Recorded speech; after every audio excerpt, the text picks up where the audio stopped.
Welcome back to another episode of the Reckless Wrench Garage. Today we're going to be doing another axle build.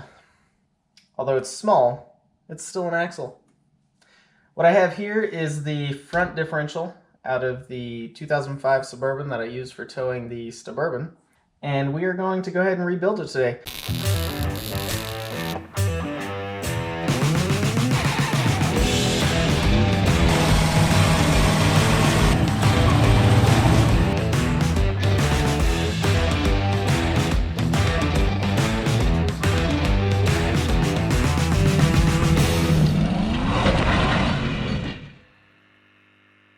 This is a Reckless Wrench Garage version of a how-to. In the event you or someone you know are planning to rebuild or re-gear an axle like this video might just be able to help you on your quest. This video does not replace factory service manual, so use your best judgment when deciding to follow this video. So for us, we're going to be re-gearing this. We're going up to 411 gears from the stock 373s that were in it. We picked up all these parts from Yukon Gear and Axle. We have the 411 gears. We have the Master Overhaul Kit. Now, I like getting the Master Overhaul Kit because it has everything you're going to need. Regardless of the condition of your axle, you can refresh it completely with this Master Overhaul Kit. Let's first cover everything you will get from this Master Overhaul Kit. You're going to get all the bearings you'll need: carrier bearings, pinion bearings, axle shaft bearings, and even the little one for the disconnect stub shaft. You'll get pinion shims, a new pinion nut, and 2 crush sleeves, because sometimes we all need a second chance. Pinion seal, axle seals, the O-ring for the large side adjuster, new ring gear bolts, thread locker, gear marking compound, an acid brush, and a tube of Yukon's special sauce to spread between the case halves. We're talking about gasket maker. Relax. Remove the right side axle tube with the shaft still in it. We won't cover the breakdown of this tube as our focus is on the differential.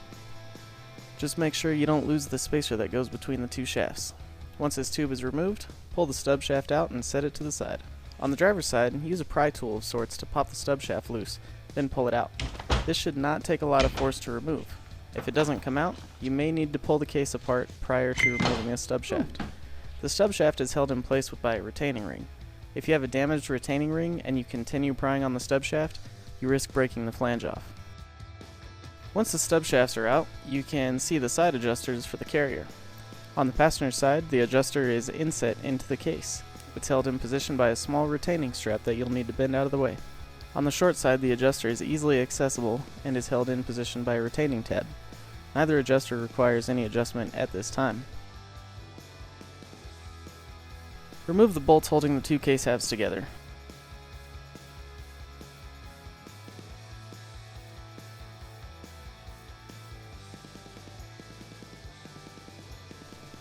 Once all the bolts are removed, stabilize the casing in the position you see here. Smack it with a mallet a few times to relieve any stress you may currently have. It won't actually do anything to help disassembly, but hitting things with hammers is fun, and some habits are hard to break. Grab a pry bar and split the 2 case halves. There are 2 places on the case you can use to pry from. Be careful not to He-Man it and break anything. There are 2 dowel pins that keep the halves in alignment during assembly, and I can almost guarantee you'll have issues with one of them being stuck due to corrosion. If this happens, you can use a pry bar between the case halves to work them apart. Just be careful not to damage the mating surface.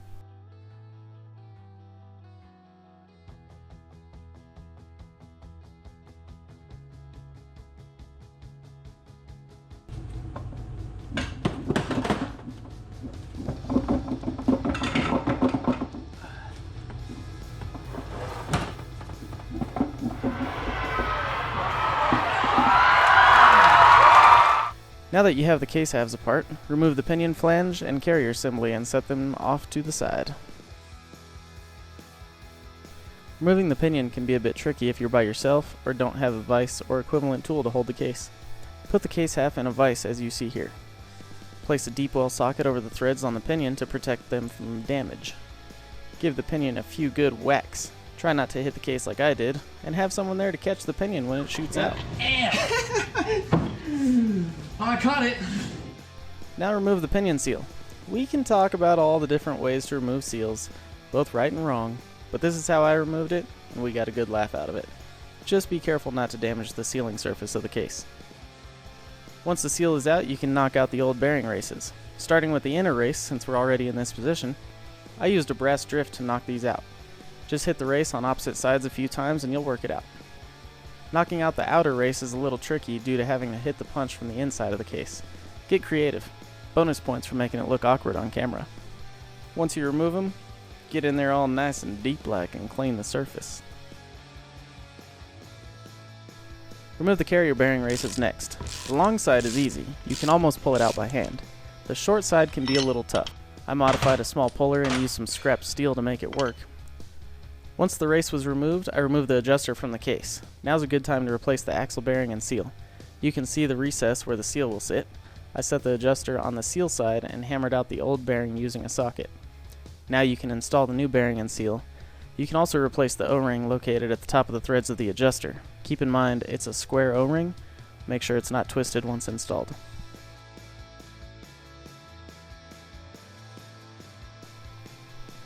Now grab the carrier assembly and remove the ring gear. The ring gear bolts on the 9 1/4 are reverse thread.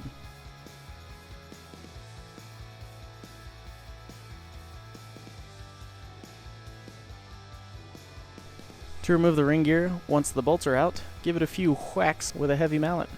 To avoid potential damage to the teeth, do this over a surface that is softer than the ring gear.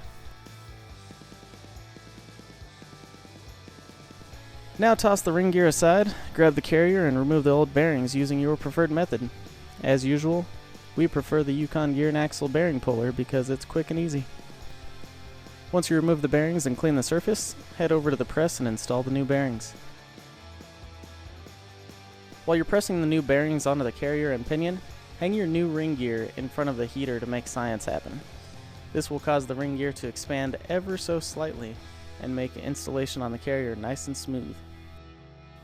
To install the ring gear, I set it face down and holes up on a stack of wood and drop the carrier into it. It makes for easy adjustment to line up the holes and get a few bolts in to hold it still. Now apply some thread lock on all the bolts, install them and torque them to 75 foot-pounds. Remember, they're reverse thread.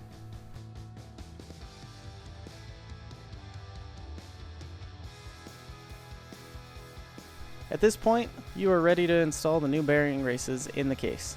Stabilize the case as best as you can, and if you don't have a bearing race install tool, grab an old bearing race and use it as a tool. Installing the inner bearing race is a bit tricky due to the design of the case, but it's done the same way. Grab your pinion and install it into the case. Slide the crush washer onto it, followed by the outer bearing and yoke.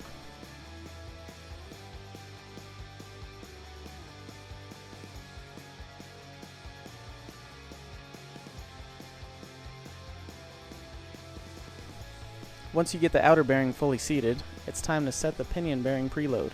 You're looking for 15 to 22 inch-pounds using new bearings. If you're using old bearings, 7 to 9 inch-pounds is all you'll need. Next, you'll need to install the carrier and assemble the case to check and adjust backlash. Before installing the carrier, you can make things a little easier by applying gear marking compound to the ring gear. Once assembled, the only way to access the ring gear is through the inspection plug.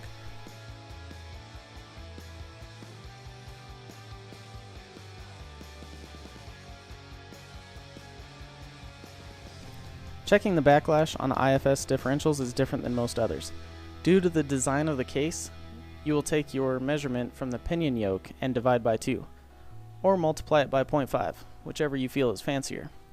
You're looking for 6 to 10 thousandths, which actually means you're looking for 12 to 20 thousandths on the gauge. If you're out of spec, use the adjusters to move the differential accordingly. If it's too loose, move the ring gear towards the pinion. If it's too tight, move the ring gear away from the pinion. After you make your adjustments, stabilize the case, set up your gauge and check backlash again.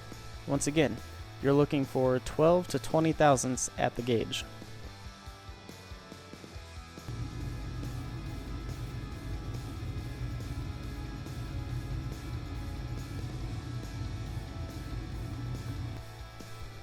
Now that your backlash is set, time to check the pattern.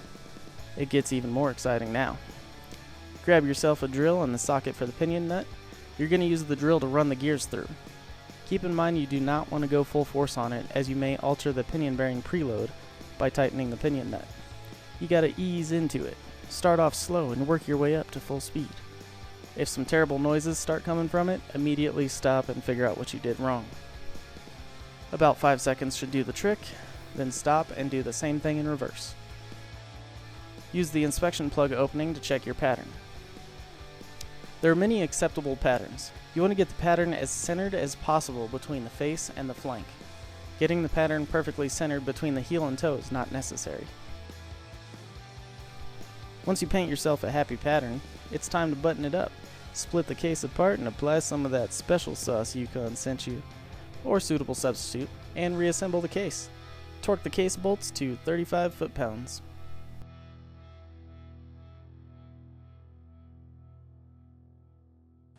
Once you get it all back together, go ahead and double check your pattern, check your backlash, reinstall all of this in the reverse order. If you're unsure of how exactly to do that, go ahead and watch this video in reverse. And until next time, stay reckless.